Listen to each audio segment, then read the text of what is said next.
అక్కడ police officer బూత్లో పంపిస్తే ఆపినందుకు నా మీద రౌడీ షీటు ఎఫ్ఐఆర్ కట్టారు.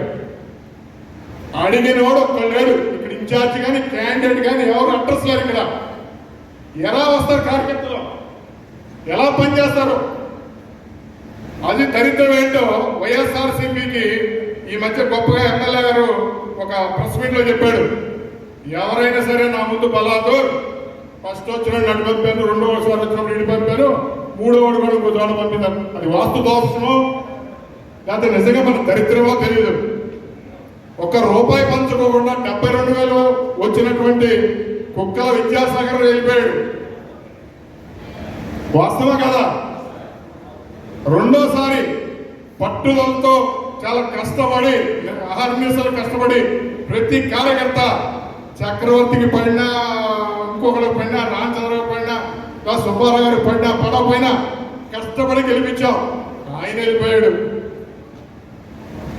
అట్లా ఎక్స్ పార్టీ వాళ్ళకి మనం లోపు అయిపోయాం.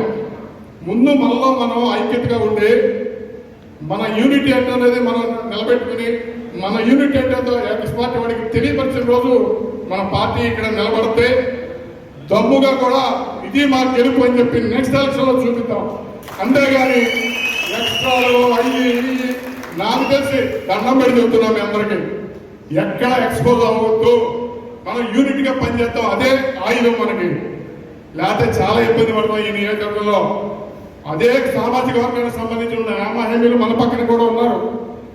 మనం ఏమి ఇవాళకి అధికారం వస్తే నిజంగా వెళ్ళిపోవాలి. రామకోటి సార్లు కానీ, సుబ్బారావు కానీ, లేదా మన చిట్టుబాబు గారు కానీ, వీళ్ళంతా శివాజీ గారికి వీళ్ళంతా అందరూ కూడా పార్టీ కష్టపడే వాళ్ళే.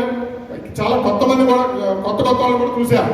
అసలు ఈ బలం నిజంగా మనం రాబోయే రోజుల్లో రెట్టింపు చేసుకుని విజయం సాధించడానికి పునాది ఈ రోజే పడినట్టుగా మనందరూ ఐక్యంగా ఉండి పనిచేసి ఈ వైఎస్ఆర్సీపీని మనం మళ్ళీ రెపరెపలాడే విధంగా ఈ పెళ్ళూరు కాన్స్టిట్యూన్సీలో